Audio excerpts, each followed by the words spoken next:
So next we are going to cover the basic editing of a picture. So I'm going to go to the color tab, which is the three wheels. You have by default a couple of tools, and the first one I want to cover is the basic characteristics. In here you will find the ICC profile. So by default you should have an ICC profile that matches your camera. Those ICC profiles are created by Phase One and they are tailor-made and not distributed by the manufacturers. They do it this way so that the color rendering of your pictures is going to be as natural as possible. So I wouldn't advise to change the ICC profile unless you know how to do a custom ICC profile. Then right below you can choose a new curve. So the curve by default is in auto, which is actually the film standard.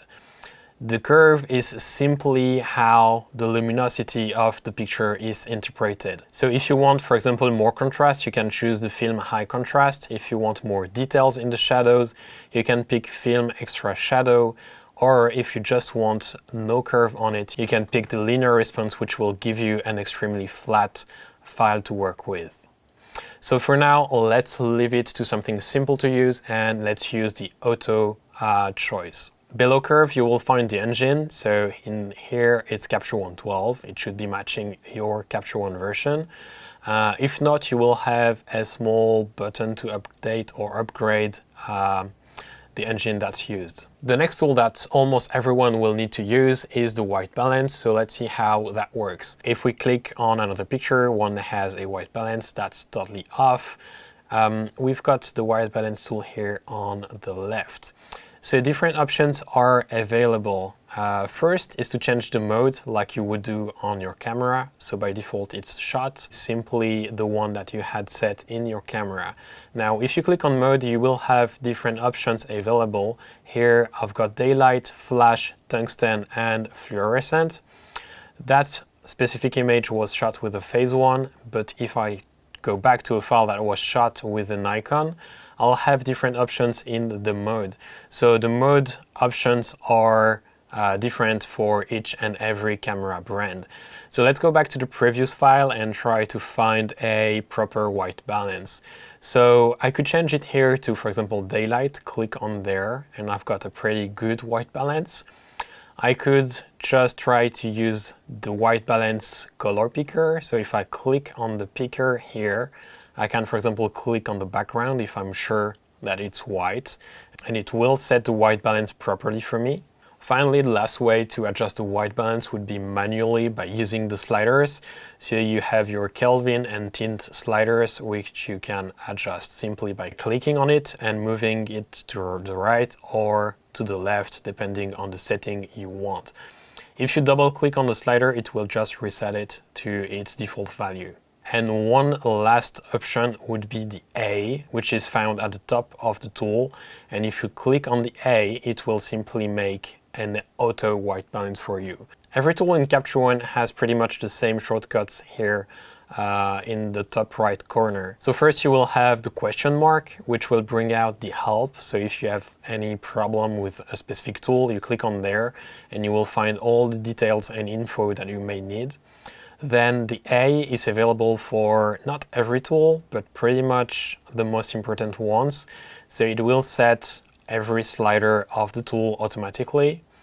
Then it's a copy and paste. So if you want to copy settings from one picture to another, you can use this one, and we will talk about that more later. Then the next icon is to revert to the default settings. So if you click on there, it will simply cancel what you just did.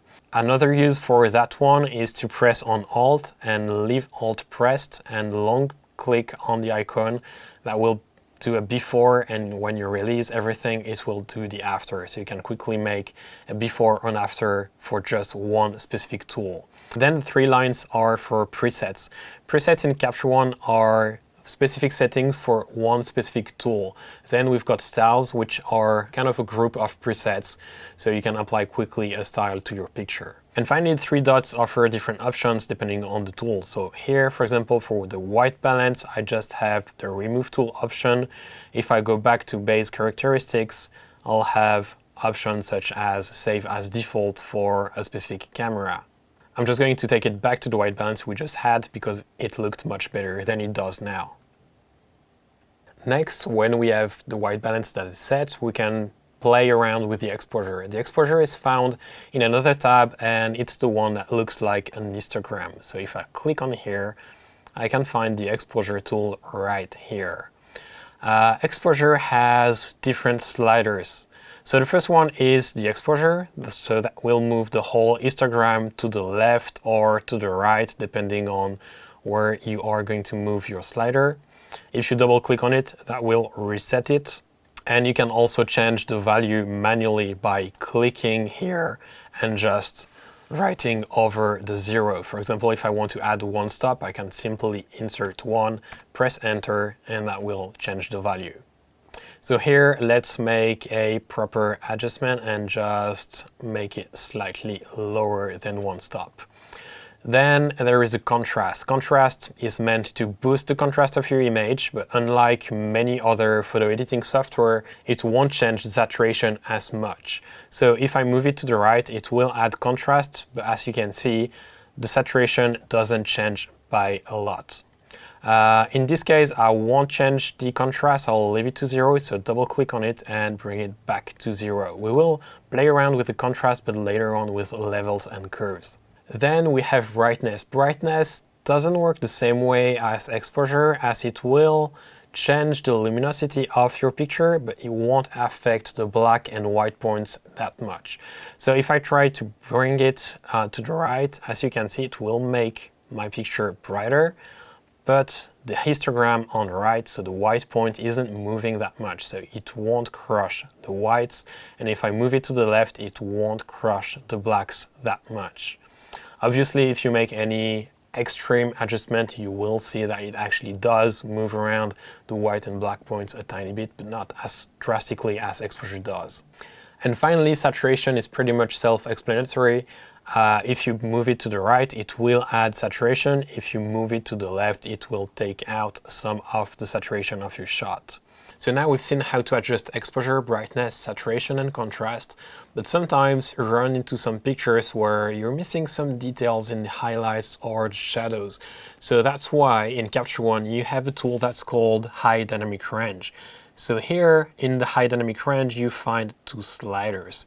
One is called Highlight and the other is called Shadow. So it won't help you to increase the highlights or the shadows, so meaning you won't be able to make your highlight brighter or your shadows darker, but you'll be able to bring back details from them. So if I push my highlight slider to the right, I'll be able to recover some details here in the foreground. So you can see that my paper is not pure white, but it still has some detail and texture in it. Same with the shadow slider. If I bring it to the right, I'll get more details in the shadows. So just be careful not to push those sliders too much, because then you're going to run into a picture that just doesn't look right. So let's go carefully and reset them, and then try to get a bit more details in the highlights and a tiny bit more in the shadows. Also, as we've seen before, we could potentially use the automatic adjustment, so press A and then Capture One will do the adjustment itself. But for now, just let's go back and keep it this way. So below the High Dynamic Range sliders, we find different other tools. We are going to leave the levels and the curves for later because I think they are a bit more advanced. So for now, let's jump straight to clarity. But clarity in Capture One is a bit different from what you would find in other photo editing apps. It's different because you've got more choices. Usually clarity works with a single slider. For example, here we've got the clarity slider, so we could bring it to the right to boost the clarity, or we could bring it to the left to take some off and make our image a bit softer. Double click on that to reset, and we've got actually different options. So the first one is the method. Method is going to change how clarity is applied. So if I boost the clarity to the right to make it strong and visible enough, if I change it from natural to punch, I'll get a bit more effect on my picture. If I change it to neutral, it's going to be lighter than it was in natural. And then if I go to classic, I'll get something that's extremely similar to what you'd find in Camera Raw or Lightroom. So let's go back to natural, which is usually the one I personally use because I think it gives a natural result, as the name implies. Let's get something that's not too strong, so around 10 to 20 is usually fine. Below the clarity slider, you will find the structure slider. The structure slider is kind of helping you to define on what radius you want to apply your clarity. So by default, it's to 0, and at 0, it will simply apply clarity like in any other photo editing software. Now, if you bring it up, for example, up to 50, if I zoom in, as you'll see, it's actually increasing the texture of the hair, of the skin, and so it's a good feature if you want to enhance the structure of finer details. So if you're shooting still life, or even if you're shooting portraits and you want more details, that's going to be a great idea to boost the structure just a tiny bit. Around 50 is probably too much here, so let's bring it back down to around 10, just to get a bit more detail than before. So let's try to do before and after. So Alt click and click on the reset for the tool. So that was before and that's after. As you can see, we've got a bit of a difference, but it's not too dramatic either. The last basic tool you will find in the exposure tab is vignetting. Vignetting, I think, doesn't need much of an explanation, but let's go into it and see what option Capture One offers. If you push the slider to the right, you will simply brighten the edges. So the more you push it, the brighter the edges become. If you push it to the left, then it will darken the edges. Then you can choose the method as well. So by default, it's elliptic on crop, but you can choose circular on crop, which is great, especially for square pictures, or you can simply use circular. So the difference between circular on crop and circular is that the first will be applied after your image is being cropped, while circular is applied whether the image is cropped or not. For now, let's reset to 0 because I don't personally use much vignetting when I shoot in studio, so let's back it up to 0. So now let's talk about levels. Levels are a great tool if you want to adjust the black and white point of your picture. Let's start with the black point. So if you push the black point to the right, it will make the darker pixels of your picture even darker.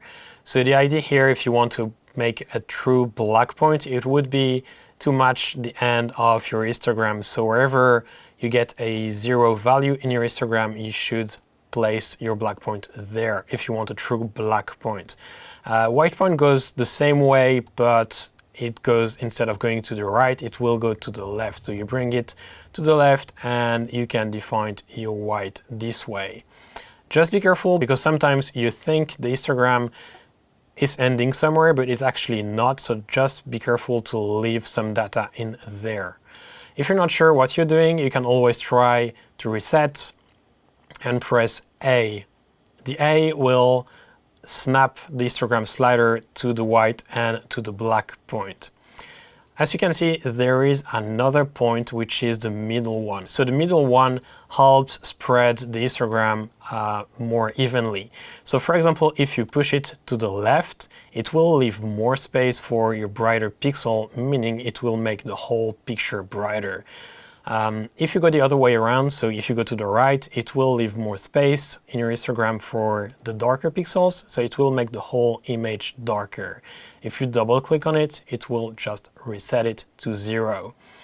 Good practice is to define the levels before you define exposure and high dynamic range sliders, because otherwise you may just have to go back and tweak the highlights, the exposure, and the brightness after the fact. In this picture, I don't think the whites should be as white as they've been defined by the automatic adjustment, so I'll just bring my slider back to the right a tiny bit. If you have a specific white or black point in your picture, you can use the picker as well to define the proper white or black point. So if I click on the picker here for the white and then click on an area that I know should be pure white, it will bring my slider to the proper place. So let's undo that and see for the black. Black works the same way, so you click on the picker and then click on an area that should be black and it will define the slider automatically. So let's go back again because that shouldn't be pure black. You could tweak the other channels as well, so that's the red, the green, or the blue if you want to correct any problem that's related to colors.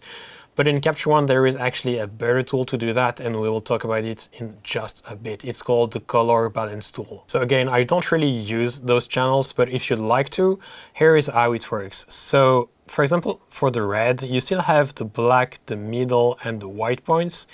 And if you push, for example, the dark, so the bottom one to the right, you will add some cyan. So it's taking off some of the red and it's adding some cyan. If you go with the white one and you bring it to the left, you will add some red. If you want to invert what color you're adding, you can go with the top sliders. So the left one for the black will just add red to the shadows. And the white one, if you go to the left, it will add some cyan. So it's quite useful if you want to correct any color casts, but again, I think the color balance will definitely be easier to use. So level is a good tool, but I think you can do even finer adjustments using curves. So let's talk about curves now. The curve tool is placed right below the levels. So let's open it up.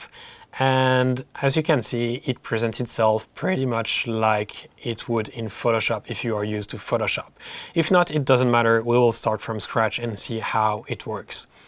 So you have different channels available. And as you can see, we have one more compared to levels.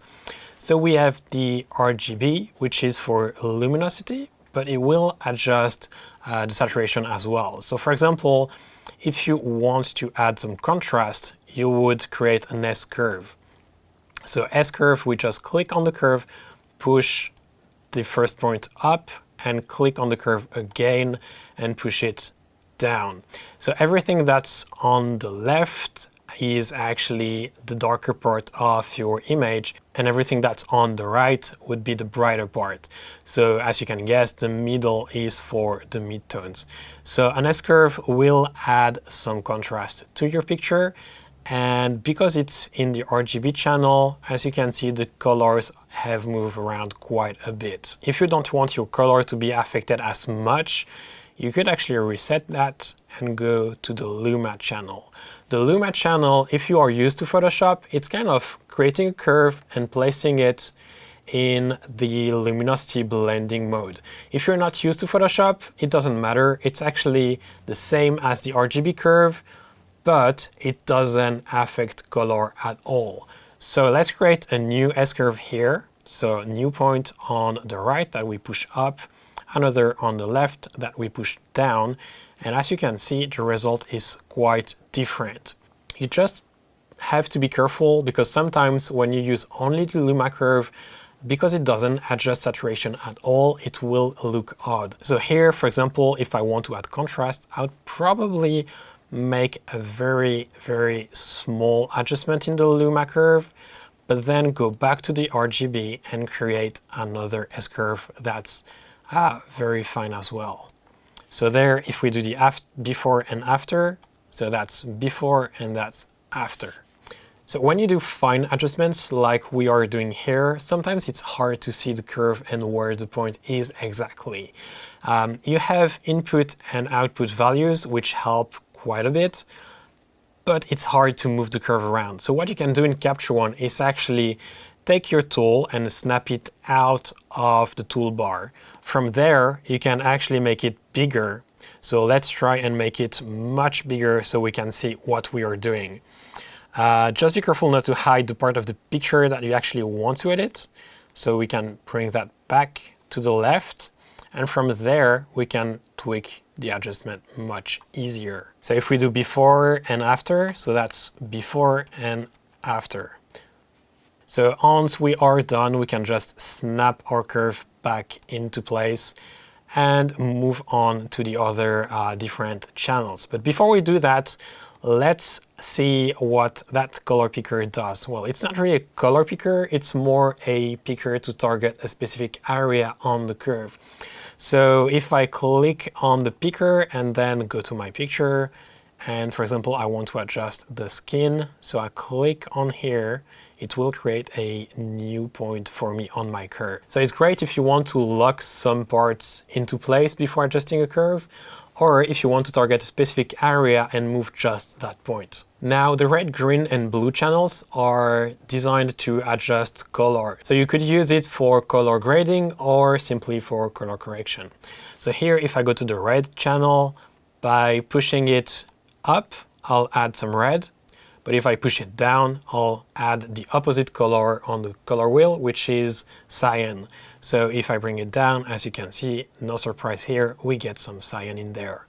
If we go to the green, it will be the same principle. So up is green and down the opposite color, so it's magenta. So down and we get some magenta. And blue, again, same thing, up is blue and down is yellow. So you could use it like I've shown you before for the levels. So if you want, for example, to avoid or correct any color cast, you could use the curves. But again, I think the color balance tool will make more sense for people that are not used to curves. And if you want to go further into some finer details and finer work, you could probably start using curves to target specific area of your pictures. One last interesting thing when you use curve is you can actually do a before and after for just one channel, or reset just one channel instead of doing a before and after of the whole tool. So here, for example, let's do a quick adjustment with the blue. So let's add some yellow in the highlight. So removing blue and adding some blue in the shadows and midtones to have some kind of a creative color grading. So if we do before and after, so that's Alt on the keyboard and click on the reset curve, that's going to show before every single channel has been adjusted, and if we release everything, that's after. That's great, but we want to see just the color adjustment being removed and not the luminosity and RGB as well. So here, if we press Alt plus Command or Alt plus Control, we are going to see a before and after of just the blue being removed and then being brought back. I've been telling you all about that color balance tool, but I've not shown it to you yet. So let's see how it works and what you can do with it. So first, let's go back to the color tab. So the three discs up there, click on there, and then we have all the different color tools. So the one we want is the color balance tool. So let's open that up. And just like before with the curves, we're going to drag it out of the toolbar and make it a tiny bit bigger so we can see what we are doing with it. So the color balance tool has different color wheels. There is one which is called the master. It's to correct any color cast of the whole picture, so it won't target one specific luminosity area, but the whole picture. Then you have the three-way color wheels, which correspond to shadow, midtone, and highlight. So you can either use that three-way display or go into each and every one of them by using the different tabs. So let's try and use the three-way because I think it's easier to see everything at once so that you know what color you've placed in what luminosity area. So you could use it to just like remove any color cast. For example, before we added blue into our shadows. So if you want to remove the blue, we need to add the opposite color. So it's extremely visual here because you see we have the blue here. So if you want to remove it, you add the opposite color on the wheel. So here it's yellow. So let's add some yellow in here. And if we see that it's too strong, on the left of the wheel, we have the saturation level. So we can adjust the saturation of the color we've just added. So if you take it all the way down, it won't do anything. If you take it to the middle, it will just add a tiny bit of saturation. We also added some yellow in the highlight, so same principle here. If we take the yellow here and we want the opposite, it's actually blue. So let's click on the blue and then adjust the saturation level to just neutralize the yellow we've added. Here, I would also try and neutralize the midtones because I think they look a bit pink. So pink or magenta is down here, and the opposite color would be green. So let's move it to green and then try to neutralize that. As you can see, when you neutralize your picture too well, it's going to make it look a bit gray. So just be mindful of that and try to correct your colors, but not push it too far. So let's try to diminish the correction even more, just so that we keep some of the adjustments we've done before. For the sake of the tutorial, I'm here correcting what I just did with the curves, so it doesn't make much sense. It's just so that you can see how to do it. In a real-life situation, I would use either the curves or the color balance tool, but not add a color to then correct it with the other tool. It doesn't make much sense, but at least here you can see how it works. So here we just saw how to use the color balance tool to correct any color cast you may have in different luminosity areas or across the whole image, but you could actually use it for creative purposes. So if you want to color grade your image with that, you could use the same principles and just add a color to a specific luminosity area. I'm going to put that into practice a bit later when we'll talk about layers, because I personally prefer to use it on layers. I think it gives you more options and a bit more control than using it as you would on the background.